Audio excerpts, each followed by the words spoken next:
الحمدللہ رب العالمین والصلاة والسلام علی محمد الامین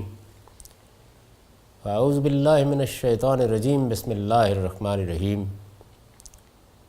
خواتین و حضرات، ہم میزان حصہ دوم میں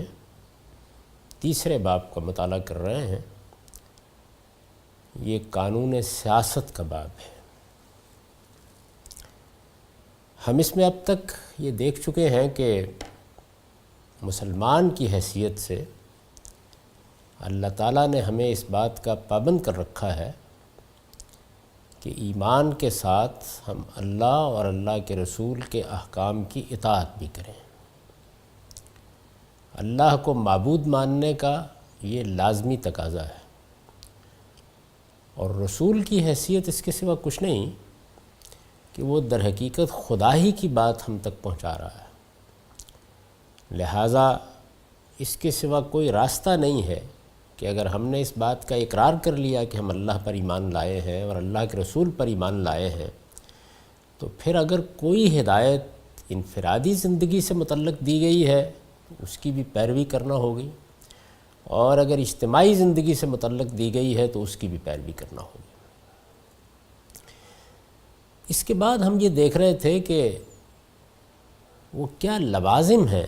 جو خود رسالت مآب صلی اللہ علیہ وسلم نے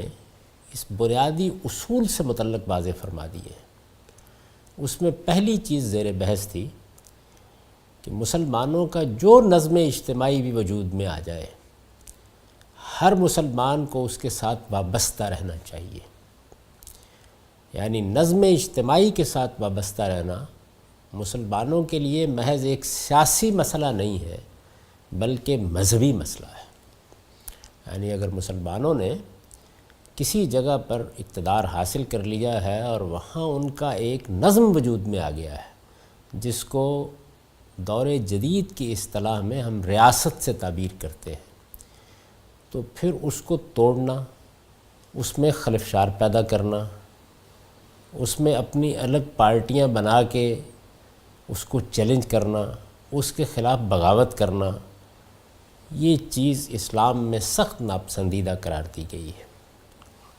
میں وہ دونوں روایتیں آپ کے سامنے پیش کر چکا ہوں جس میں رسالت مآب صلی اللہ علیہ وسلم نے فرمایا ہے کہ اگر کوئی شخص نظم اجتماعی سے بغاوت کا ارتکاب کرتا ہے، ریاست کے نظم کو توڑنے کی کوشش کرتا ہے، تو وہ جاہلیت کی موت مرے گا۔ اور اس میں اس تاکید کے ساتھ یہ نصیحت فرمائی ہے کہ یہ کہا ہے کہ من فارق من الجماعت شبرن، اور دوسری روایت میں من خرج من السلطان شبرن، یعنی ایک نظم، ایک اقتدار قائم ہو گیا ہے، یہ اللہ کا سایہ ہے زمین پر، اس سے امن قائم ہوتا ہے، اس سے انسانوں کو وہ حفاظت حاصل ہوتی ہے کہ جو اس کے بغیر متصور نہیں ہو سکتی۔ چنانچہ اس میں جو لوگ حکومت کر رہے ہیں ان پر ہم تنقید کریں گے، ان کو تبدیل کرنے کی کوشش بھی کریں گے، ان سے اختلاف بھی کریں گے، لیکن اس نظم کو ہر حال میں قائم رکھیں گے۔ یہی وہ چیز ہے کہ جس کو عربی زبان میں التزام جماعت سے تعبیر کیا جاتا ہے۔ اور میں یہ عرض کر چکا اس سے پہلے کہ ہمارے ہاں لوگوں کو اس میں بہت خلجان پیش آیا۔ انہوں نے جب یہ دیکھا کہ رسالت مآب صلی اللہ علیہ وسلم یہ کہہ رہے ہیں کہ علیکم بالجماع، تو ایک گروہ نے یہ خیال کیا کہ ہم اگر کوئی پارٹی، کوئی جماعت، کوئی تنظیم بنا لیتے ہیں اور اسلامی مقاصد کے لیے بنا لیتے ہیں تو اس کے التزام کی ہدایت کی گئی ہے، اور دوسرے گروہ نے یہ خیال کیا کہ یہ پوری کی پوری امت مسلمہ ہے جس سے ہمیں وابستہ رہنا چاہیے۔ دونوں باتیں عربیت کے خلاف ہیں۔ الجماع اس نظم کے لیے استعمال ہوتا ہے جس کو مسلمانوں نے اپنے اعتماد سے قائم کیا ہو۔ میں نے مثال دی تھی کہ اس وقت وہ نظم ایک نہیں ہے، یعنی ایک نوعیت کا نظم پاکستان میں قائم ہے، دوسری نوعیت کا نظم ایران میں قائم ہے، تیسری نوعیت کا نظم انڈونیشیا، ملائیشیا میں قائم ہے۔ ایک نظم نہیں ہے۔ رسالت مآب صلی اللہ علیہ وسلم کے بعد ایک ہی نظم تھا، لیکن بنو امیہ کے زمانے میں یہ معلوم ہے کہ یہ دو حصوں میں تقسیم رہا۔ جب عبداللہ بن زبیر رضی اللہ عنہ کی حکومت حجاز میں قائم ہو گئی تو اس وقت بھی دو حصوں میں تقسیم رہا، اور پھر جب بنو عباس کی حکومت مرکزی ریاستوں میں قائم ہوئی اور اندلس میں خود بنو امیہ نے اپنی حکومت قائم کر لی، تو دو متوازی حکومتیں موجود رہیں۔ پھر چھوٹی چھوٹی ریاستیں وجود میں آ گئیں، پھر جس کو سلطانی کا دور کہتے ہیں وہ وجود پذیر ہوا۔ غرض یہ کہ تاریخ نے بہت سے اوراق پلٹے ہیں، اور ہم یہ جانتے ہیں کہ اس میں نظم کی نوعیت تبدیل ہوتی رہتی ہے، لیکن جیسا بھی نظم قائم ہے اسلام انارکی کو پسند نہیں کرتا۔ وہ یہ کہتا ہے کہ اس سے وابستہ رہیے، اس سے وابستہ رہ کر اس کی اصلاح کیجیے۔ چنانچہ میں نے یہ بتایا تھا کہ جب خلفشار ختم ہوا اور سیدنا امیر معاویہ رضی اللہ عنہ کی قیادت میں مسلمان متحد ہو گئے اور ان کا پہلا نظم بحال ہو گیا، تو اسے عام الجماع قرار دے دیا گیا۔ یعنی صحابہ کرام نے یہ کہا کہ یہ اب الجماع کا سال ہے، یعنی نظم اجتماعی بحال ہو گیا ہے، اور ہم ایک مرتبہ پھر اس جگہ آ گئے ہیں جہاں رسالت مآب صلی اللہ علیہ وسلم نے ہم کو چھوڑا تھا۔ تو مسلمانوں کا جائز اور قانونی نظم جہاں بھی قائم ہوگا، ہم مسلمانوں کی مذہبی ذمہ داری ہے کہ اس کے ساتھ وابستہ رہیں۔ اس کے بارے میں یہ بحث بھی بالکل بے معنی اور غیر متعلق ہے کہ اس نظم کا شریعت کے ساتھ کیا تعلق ہے۔ یعنی جس طرح سے ایک مسلمان کے بارے میں ہم یہ کہتے ہیں کہ وہ مسلمان ہے، وہ اپنے مسلمان ہونے کا اقرار کر رہا ہے، تاہم یہ ایک حد ہے جس سے وہ نکل جائے گا تو اس کے بعد ہم اس کے کفر کا فیصلہ کریں گے۔ تو نظم اجتماعی کا معاملہ بھی یہی ہے۔ انفرادی زندگی میں بھی ہر غلطی، ہر کوتاہی، ہر انحراف پر ہم کسی آدمی کو اسلام کے دائرے سے نہیں نکال دیتے۔ بالکل یہی صورتحال اجتماعی نظم کے بارے میں بھی رہے گی، اور اس کو خود رسالت مآب صلی اللہ علیہ وسلم نے آگے متعین کر دیا ہے۔ وہ زیر بحث آ جائے گا، کیونکہ جہاں تک نظم کا تعلق ہے وہ تو اپنا تقدس رکھتا ہے، لیکن جو لوگ اس کو چلا رہے ہیں، امراء ہیں، عمال ہیں، حکام ہیں، ان کے بارے میں ہمارے رویوں میں تبدیلی آ سکتی ہے، وہ زیر بحث آ جائے گی۔ اس میں خاص طور پر خاتمہ ایک کلام میں نے یہ توجہ دلائی تھی کہ رسالت مآب صلی اللہ علیہ وسلم کی حضرت حذیفہ کے ساتھ ایک گفتگو بڑی اہمیت کی حامل ہے، اور اس کو امام مسلم نے روایت کیا ہے۔ یعنی اس میں رسول اللہ صلی اللہ علیہ وسلم سے انہوں نے پوچھا ہے کہ جب فتنے پیدا ہو جائیں، مختلف گروہ اٹھ کھڑے ہوں، نظم اجتماعی کے خلاف جگہ جگہ بغاوت ہو رہی ہو، مختلف جماعتیں الگ الگ منظم ہو کر اپنی اطاعت کی دعوت دے رہی ہوں، تو مجھے کیا کرنا چاہیے؟ تو رسالت مآب صلی اللہ علیہ وسلم نے یہ فرمایا کہ تلزم جماعت المسلمین و امامہم، یعنی مسلمانوں کا جو نظم اجتماعی قائم ہے، جس کے خلاف بغاوت ہو رہی ہے، جس کو توڑنے کے لیے مختلف جمعیتیں سرگرم ہو گئی ہیں، تم اسی سے وابستہ رہو گے۔ تلزم جماعت المسلمین و امامہم، یعنی مسلمانوں نے جس شخص کو حکومت اور اقتدار دے رکھا ہے، جس کو ان کا اعتماد حاصل ہے، اور جو اجتماعی نظم قائم ہے، تم اس کے ساتھ وابستہ رہو گے، کسی حال میں بھی اس سے الگ نہیں ہوگے۔ اس کے بعد انہوں نے آگے یہ سوال کیا ہے کہ اگر ایسا ہو جائے کہ نہ کوئی امام رہے، نہ کوئی جمعیت، نہ مسلمانوں کا اجتماعی نظم قائم ہو، ایسی خلفشار کی صورت بعض اوقات پیدا ہو جاتی ہے جیسے ایک زمانے میں افغانستان میں پیدا ہو گئی تھی۔ یعنی ایک حکومت کا نظم ختم ہو گیا، اور اس کے بعد جو لوگ اس حکومت کے خلاف جدوجہد کرتے رہے تھے ان کے مختلف جتھے آپس میں مصادم ہو گئے۔ نہیں کہا جا سکتا تھا کہ کوئی ایک ایسا شخص ہے کہ جو اس وقت نظم حکومت کو چلا رہا ہے، یا کوئی ایک حکومت قائم ہے۔ تو یہ صورتحال بھی بعض اوقات پیدا ہو جاتی ہے۔ اس میں جب انہوں نے پوچھا کہ پھر کیا کرنا چاہیے، تو رسول اللہ صلی اللہ علیہ وسلم نے یہ نہیں فرمایا کہ پھر تم بھی اپنا ایک جتھا منظم کرو اور اٹھ کھڑے ہو، اپنی ایک جماعت بناؤ اور نفاذ شریعت کا نعرہ لگا کر تم بھی حکومت حاصل کرنے والوں کی دوڑ میں شامل ہو جاؤ۔ یہ نہیں فرمایا۔ آپ نے فرمایا کہ اس صورت میں زیادہ اچھا یہ ہے کہ تم پہاڑ کی کسی کھو میں چلے جاؤ، لیکن کسی فتنے کا تمہیں حصہ نہیں بننا چاہیے۔ یہ جو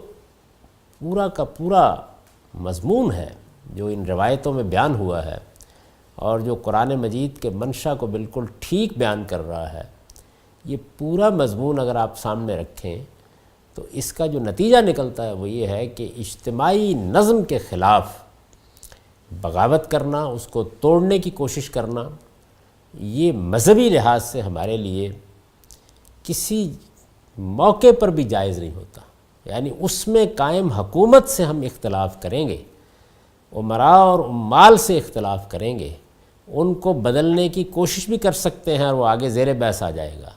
لیکن جو ریاست کا نظم ہے، اب اس کو ذرا پیچھے لے جا کے دیکھیے کہ اگر اس ہدایت کی آخری درجے میں پیروی کی جاتی تو مسلمانوں کی ایک ہی حکومت قائم رہتی، لیکن بدقسمتی سے ایسا نہیں ہوا، اور جب وہ مختلف ریاستوں میں تقسیم ہو گئے اور ہر ریاست نے اپنا ایک انڈیپینڈنٹ آزاد نظم قائم کر لیا، یا جس طرح کہ پھر آزادی کے بعد اب ہوا ہے کہ 50-55 مسلمان ملک وجود میں آ گئے ہیں، تو اب یہی نظم ہے۔ آپ آگے بڑھ کے اس کو کسی ایک نظم میں بدلیں، بہت اچھی بات ہے، لیکن اس کو توڑنے کی کوشش کرنا، اس کے حصے بکھرے کرنا، یہ وہ چیز ہے کہ جس کو مذہبی لحاظ سے ہمارے لیے سخت ناپسندیدہ قرار دے دیا گیا۔ اس کے بعد دوسری چیز، دوم یہ کہ وہ قانون کے پابند رہیں۔ یعنی دوسری چیز کیا ہے جس کو رسالت مآب صلی اللہ علیہ وسلم نے واضح فرمایا کہ جب ایک نظم اجتماعی قائم ہوگا تو اس میں کوئی ضابطہ ہوگا، کوئی قانون ہوگا، کوئی نظام اطاعت ہوگا، اس کے بغیر تو نظم قائم نہیں ہو سکتا، تو ہر حال میں اس کا پابند رہنا چاہیے۔ جو حکم دیا جائے اس سے گریز و فرار کے بجائے اسے پوری توجہ سے سنیں اور مانیں۔ کوئی اختلاف، کوئی ناپسندیدگی،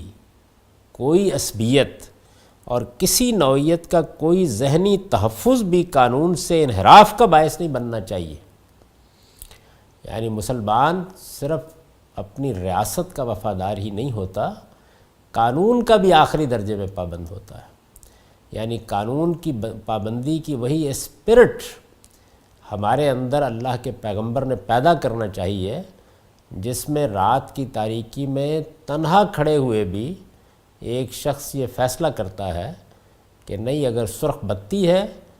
تو مجھے انتظار کرنا ہے، جب ریاست کے نظم کے تحت نافذ یہ قانون مجھے اجازت دے گا اس کے بعد میں گاڑی آگے بڑھاؤں گا۔ تو قانون کی پابندی، قانون شکنی کی ہمیں تعلیم نہیں دی گئی۔ یہ اگر آپ غور کریں تو سیاسی لحاظ سے امن قائم کرنے کے لیے اور لوگوں کے اندر خلفشار کو ختم کرنے کے لیے بہترین لائے عمل ہے جو ہمارے مذہب نے اختیار کیا ہے، ہمارے دین نے اختیار کیا ہے۔ تو دوسری چیز یہ ہے، لیکن اس میں ایک استثناء ہے، اور وہ یہ کہ الا یہ کہ خدا کی معصیت میں کوئی قانون بنایا جائے، یعنی کوئی ایسا قانون بنا دیا جائے کہ جس میں ہمیں اللہ کے حکم کی خلاف ورزی کرنے کے لیے کہا جائے۔ یہ مسلمانوں کے ہاں ناممکن ہے کہ ایسی صورت پیدا ہو، لیکن بہرحال قانون اور ضابطے کی حد تک اس کو بیان کر دیا گیا ہے کہ اگر ایسا ہو جائے تو پھر مسلمان کے لیے یہ جائز نہیں ہے کہ اس قانون کی پابندی کرے۔ مثال کے طور پر یہ قانون بنا دیا جائے کہ تم نماز نہیں پڑھو گے، یا یہ قانون بنا دیا جائے کہ تم روزہ نہیں رکھو گے، یا اسی طریقے سے دین میں جو مثبت احکام دیے گئے ہیں یا اللہ کی اطاعت اور فرما برداری کے لیے جو ہدایات دی گئی ہیں،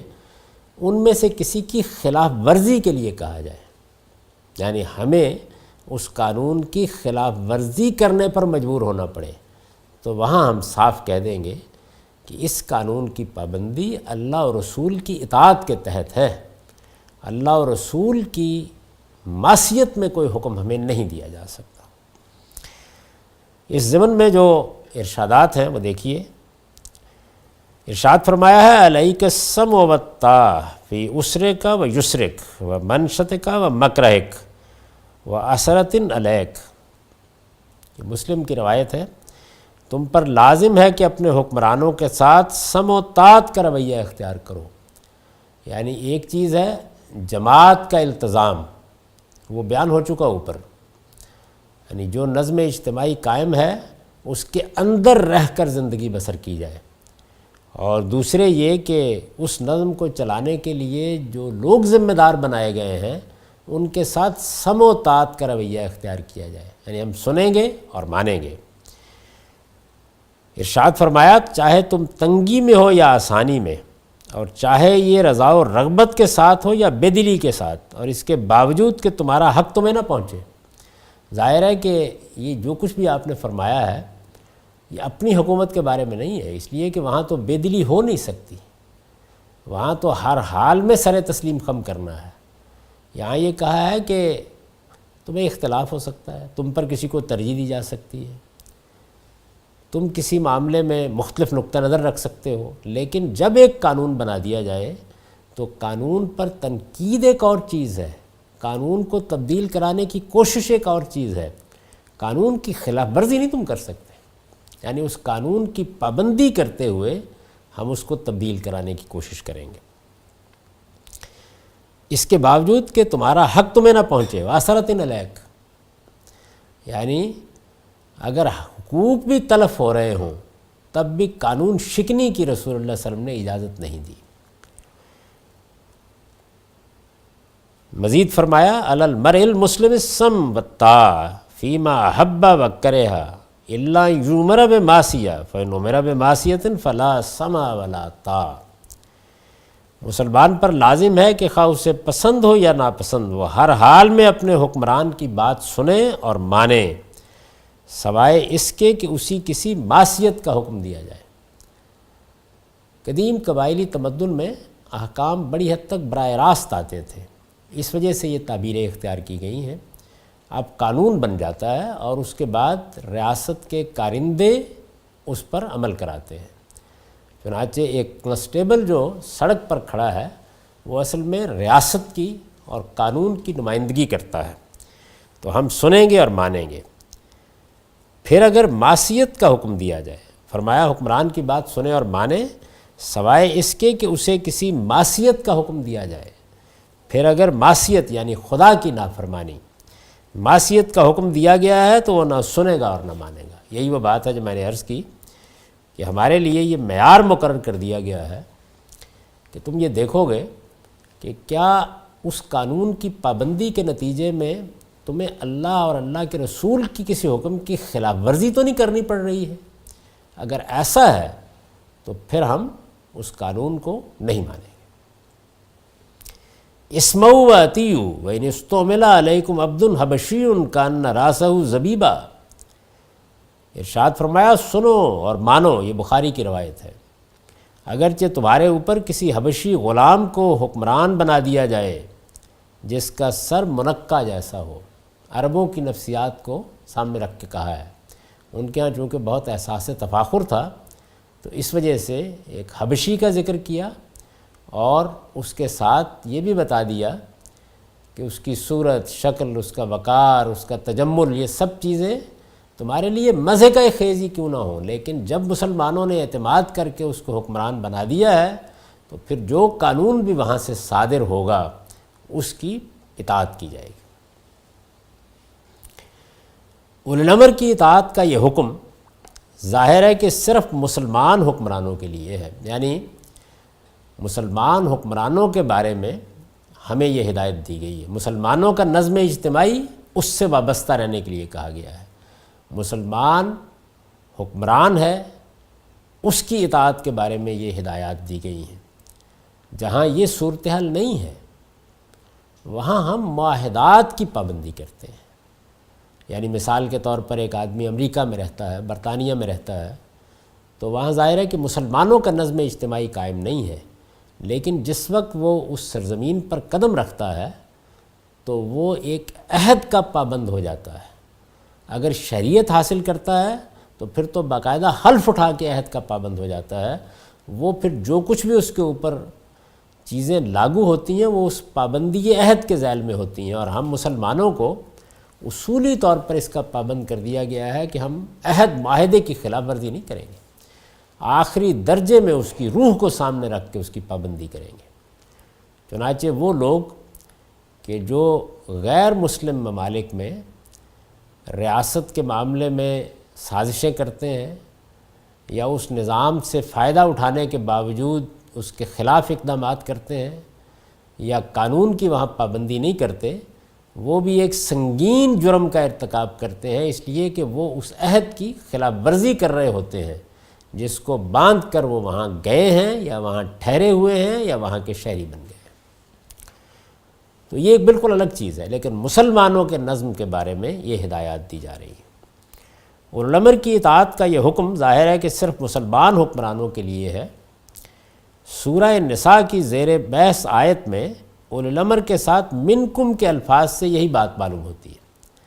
یہ بات ذہن میں رکھنی چاہیے کہ ہماری شریعت کے جو کچھ بھی احکام ہیں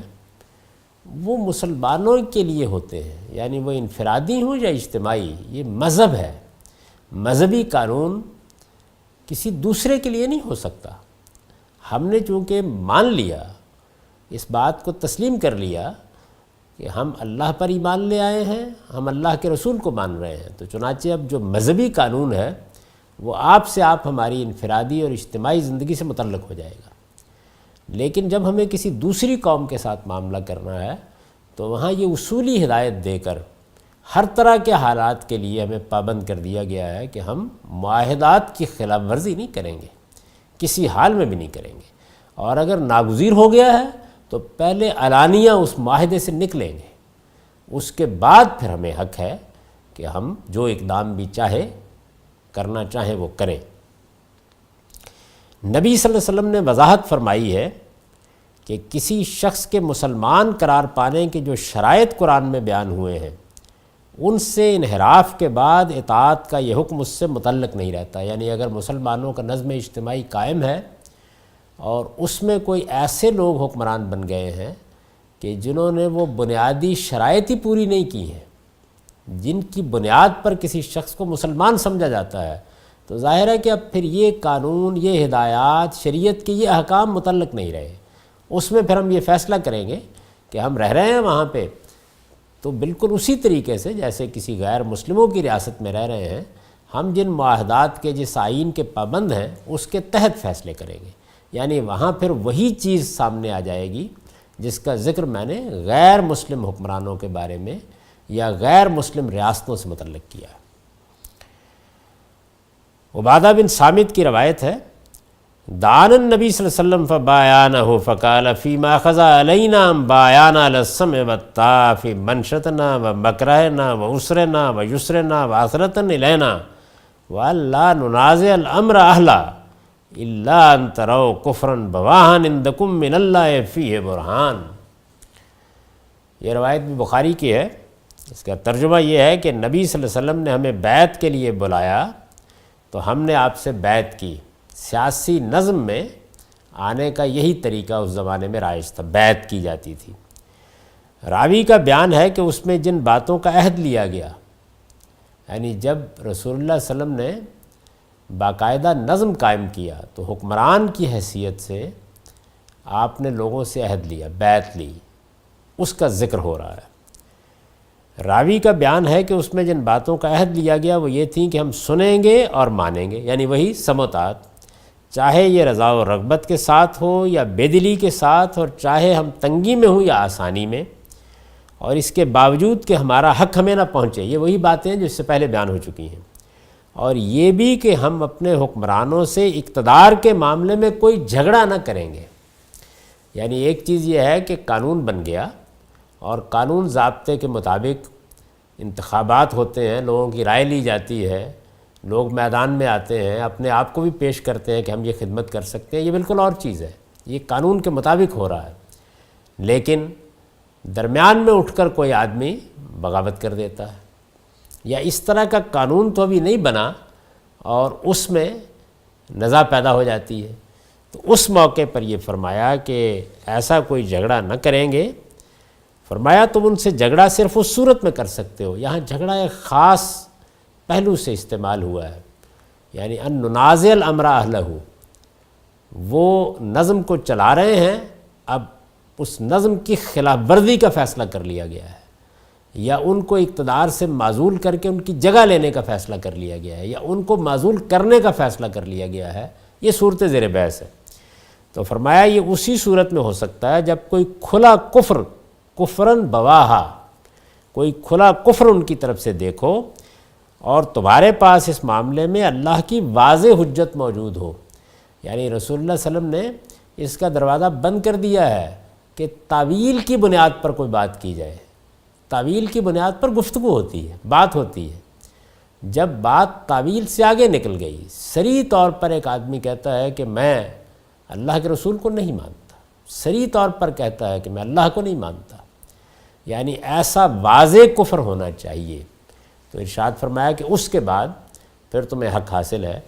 کہ تم اگر کوئی اقدام کرنا چاہتے ہو تو کر لو۔ اسی طرح بعض روایتوں میں ہے انہو یستعمل علیکم عمراء فتعرفون وتنکرون فمن کریا فقد بریا ومن انکر فقد سلما ولکن من رضی وتابا قالوا یا رسول اللہ الا نقاتلہم قال لا ما صلوا۔ تم پر ایسے لوگ حکومت کریں گے کہ جن کی بعض باتیں تمہیں اچھی لگیں گی اور بعض بری، پھر جس نے بری باتوں کو ناپسند کیا وہ بری ذمہ ہوا۔ یعنی یہ دیکھیے اس میں یہ بتا دیا کہ جب کوئی بری بات ہے، غلط بات کی جا رہی ہے تو ہم ناپسند کرنے کا حق رکھتے ہیں، یعنی اس سے اختلاف کرنے کا حق رکھتے ہیں، اس پہ تنقید کرنے کا حق رکھتے ہیں، اور یہ کرنا ہے اس لیے کہ اگر ایک غلط بات ہو رہی ہے تو ہمارا فرض ہے کہ ہم اس کی غلطی واضح کریں۔ فرمایا یہ کرنا اس لیے ضروری ہے کہ اس کے بغیر آپ بری ذمہ نہیں ہو سکتے، فقط بریا، اور جس نے ان کا انکار کیا وہ بھی محفوظ رہا، یعنی آگے بڑھا اور آگے بڑھ کے اس نے یہ کہا کہ یہ باتیں قابل قبول نہیں ہیں، شدید تنقید کر کے ان کو رد کر دیا، تو فرمایا کہ وہ محفوظ رہا، یعنی اللہ تعالیٰ کے ہاں وہ اب اللہ کے غضب سے، اللہ کی گرفت سے محفوظ ہو گیا ہے۔ مگر جو ان پر راضی ہوا اور پیچھے چل پڑا، یعنی ایک تو یہ ہے کہ آپ بری چیز کو ناپسند کریں، اپنی ناپسندی کا اظہار کر دیں، آپ انکار کریں یعنی ان کو مسترد کر دیں، یہ تو وہ چیزیں ہیں کہ جو ایک مسلمان کے شان ہے، اس کو یہی کرنا چاہیے۔ لیکن اگر اس کے بالکل برخلاف ناپسندیدہ اور غلط باتوں پر کوئی شخص راضی ہوا اور پیچھے چل پڑا تو اس سے پوچھا جائے گا، یعنی یہ بتا دیا آپ نے کہ تمہاری ذمہ داری کی حد کیا ہے۔ یہ دیکھیے نہایت خوبصورتی کے ساتھ یہ واضح کر دیا ہے کہ نظم اجتماعی سے ہم وابستہ رہیں گے، قانون کی پابندی کریں گے، خواہ وہ ہماری رائے کے خلاف ہی کیوں نہیں بنا دیا گیا، خواہ ہم پر ترجیح دے دی گئی ہے اور غلط دے دی گئی ہے، پھر بھی پابندی کریں گے۔ لیکن اگر کوئی دین، اخلاق، شریعت اور کسی بھی پہلو سے غلط بات ہو رہی ہے تو ہم ناپسند کریں گے،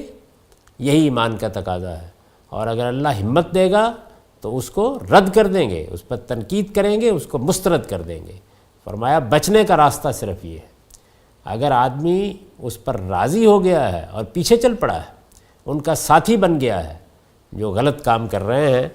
تو ارشاد فرمایا کہ اس کی بنیاد پر مسئول ہو جاؤ گے۔ یعنی اس طرح گویا ٹھیک توازن قائم کر دیا ہے کہ ہمارا رویہ بحیثیت ایک مسلمان کے اس طرح کی صورتحال میں کیا ہونا چاہیے۔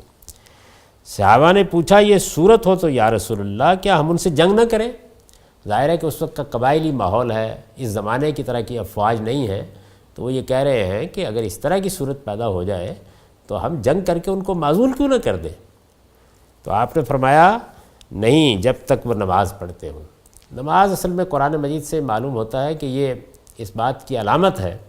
کہ آدمی مسلمان ہے، اسلام کے دائرے میں کھڑا ہے۔ اب اگر وہ کوئی غلطی کر رہا ہے تو وہ تعویل کی غلطی ہوگی، یعنی اس کا عذر پیش کر رہا ہوگا، یا وہ علمی ہوگا یا عملی ہوگا۔ اس صورت میں ہم گفتگو کریں گے، بات کریں گے، دعوت دیں گے، لیکن آگے بڑھ کے خلفشار نہیں پیدا کریں گے، بغاوت کا ارتکاب نہیں کریں گے۔ ایک اور روایت میں ہے شرار و ائمتکم الذین تبغضونہم ویبغضونکم وتلعنونہم ویلعنونکم قیل یا رسول اللہ فلا ننابذہم بالسیف فقال لا ما اقاموا فیکم الصلاۃ۔ تمہارے بدترین حکمران وہ ہیں جن سے تم نفرت کرو اور وہ تم سے نفرت کریں، تم ان پر لعنت کرو اور وہ تم پر لعنت کریں۔ پوچھا گیا اللہ کے رسول یہ صورت ہو تو کیا ہم ان کے خلاف تلوار نہ اٹھائیں؟ یعنی انتہائی صورت بیان کر دی۔ یہاں تک نوبت پہنچ گئی کہ ایک ایک قدم، ایک ایک فیصلہ، ایک ایک رائے قابل نفرت ہو چکی۔ یہ صورتحال ہے، کوئی اعتماد کا تعلق قائم نہیں رہا، یعنی لوگوں میں اور ان کے حکمرانوں میں اعتماد کی ہر صورت ختم ہو گئی ہے۔ اس موقع پر فرمایا کہ تمہیں کیا کرنا ہے؟ تو یہ پوچھا گیا کہ پھر ہم تلوار نہ اٹھائیں؟ فرمایا نہیں، ما اقاموا الصلاۃ ما اقاموا فیکم الصلاۃ، جب تک وہ تم میں نماز قائم کرتے رہے، یعنی نماز کا نظم قائم ہے، مسجدیں قائم ہیں، ان کا نظم حکومت چلا رہی ہے، یہ ہے نماز کا حقیقی اہتمام۔ تو فرمایا کہ یہ چیز حفاظت کا ذریعہ ہے۔ اس صورت میں تنقید ہوگی، غلطی سے اباء کی جائے گی، اس سے ناپسند کیا جائے گا، اس کو مسترد کر دیا جائے گا، معصیت میں کوئی حکم دیا جائے گا تو اس کا پابندی کرنے سے انکار کر دیا جائے گا، یہ سب چیزیں ہوں گی، لیکن